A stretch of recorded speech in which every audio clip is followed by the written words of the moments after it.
Good evening and welcome to Fox News. Tonight, a story from Africa is making waves across the globe. A story that could reshape not only the continent's political and economic future, but also the West's influence in a region it has long sought to control.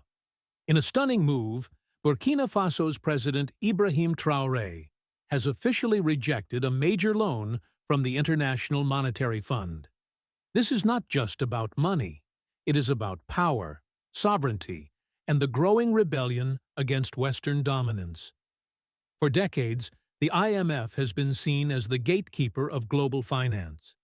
Nations in crisis have often turned to it for bailouts, lifelines, and economic support. But every loan comes with strings attached.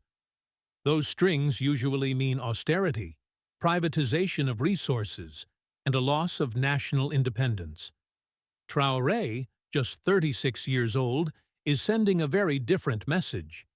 He is telling the IMF, and by extension the West, that Burkina Faso will no longer play by their rules. The announcement was made in Ouagadougou earlier today. Traoré stood before government officials and citizens and declared that his country would reject what he called a financial trap disguised as help. He insisted that Burkina Faso's sovereignty was worth more than any amount of money. He argued that debt is another form of control, another tool used to bend nations to the will of powerful outsiders. His words, bold and defiant, immediately caught the world's attention. Western analysts are sounding the alarm. For them, this is more than just one loan turned down. This is a symbolic strike at the heart of the global financial order. If one African leader successfully resists the IMF, what's to stop others from following the same path? And if that happens, Western leverage in Africa could collapse faster than anyone expected. That is why Washington, Brussels, and Paris are watching this moment very closely. Supporters of Traoré call this a turning point. They say that for decades, the IMF and World Bank have worked hand in hand with Western powers to keep Africa in a cycle of dependency. Countries receive loans, but in return, they must hand over control of their budgets, their industries, and sometimes even their natural resources. Critics call it modern-day colonialism with a financial face. Traoré's rejection is being hailed by his supporters as the first true act of resistance in a generation. But here is the danger. Walking away from the IMF is easy to announce, but living with the consequences will be much harder. The IMF is not just a lender, it is a gatekeeper. Its approval can open the doors to international markets, to foreign investors, and to global legitimacy. Its rejection can close those doors, leaving a nation isolated and cut off. By saying no to the IMF, Traoré risks not only angering the West, but also pushing Burkina Faso into uncharted economic waters. And there is another question. Where will the money come from now? If Burkina Faso needs financing for infrastructure, for defense, for healthcare, where will it turn? Some speculate that Traoré is already looking east to Russia, to China, and to other powers eager to expand their influence in Africa.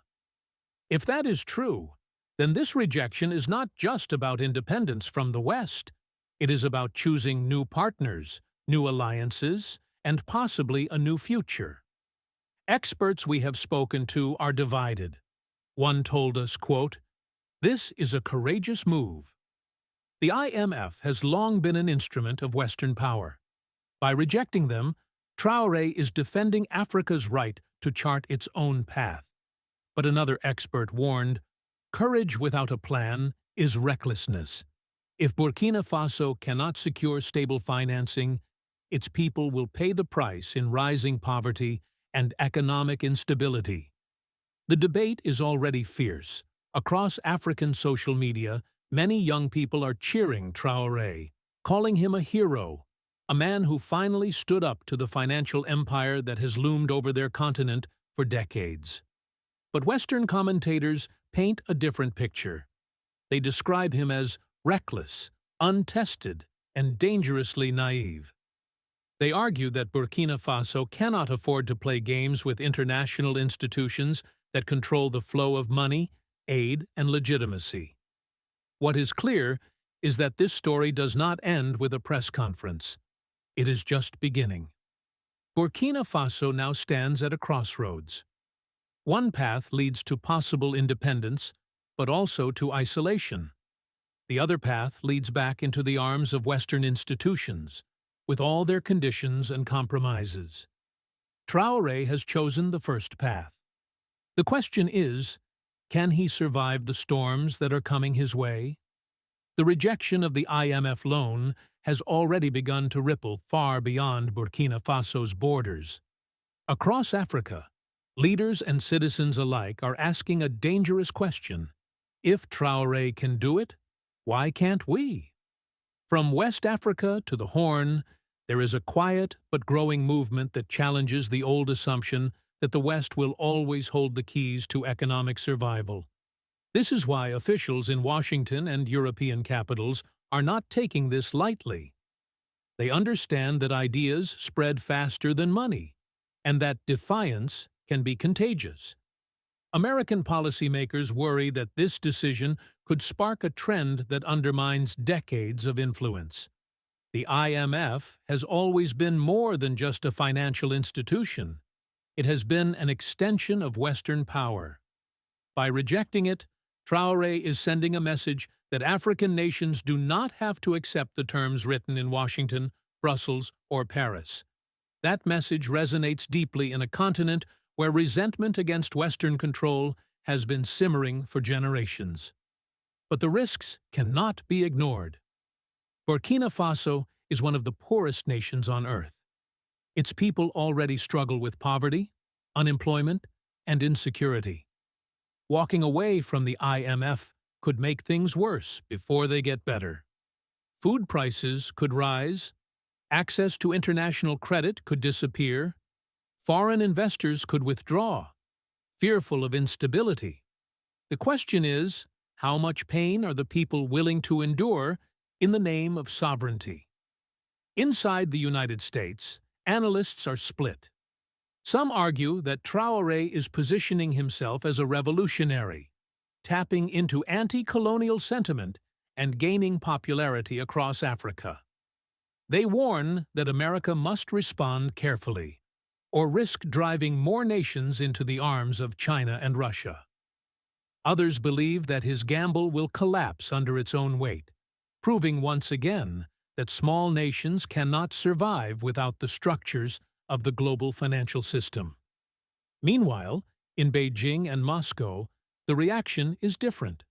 Both powers see opportunity in this crisis.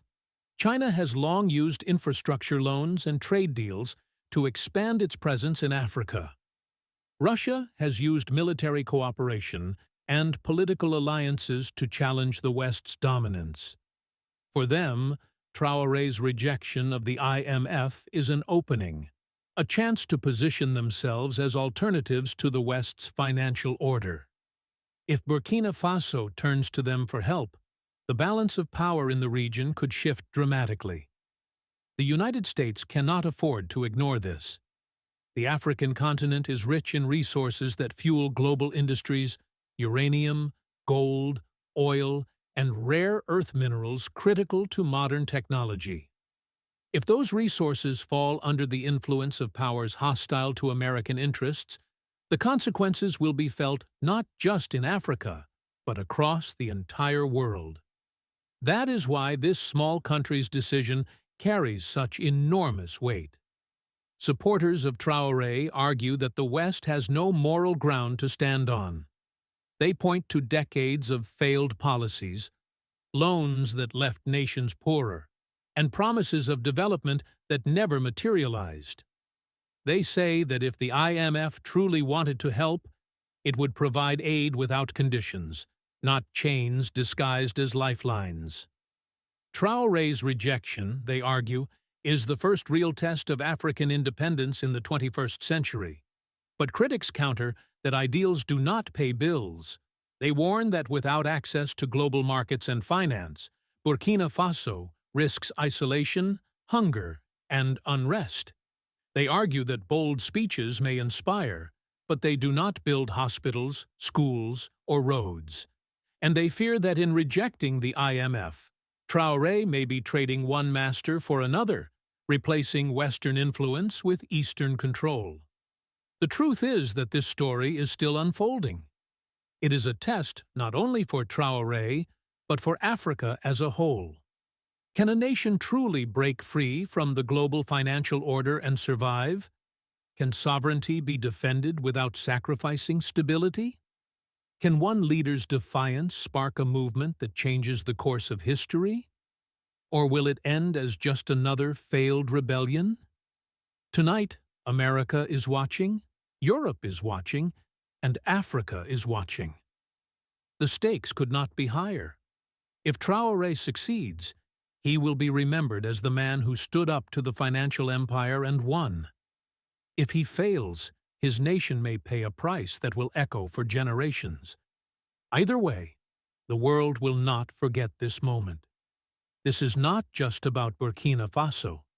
This is about the future of Africa, the future of global power, and the question of whether the West can continue to shape the destiny of nations through money and influence. One leader has said no. Now the world waits to see what happens next. Stay tuned. This story is far from over.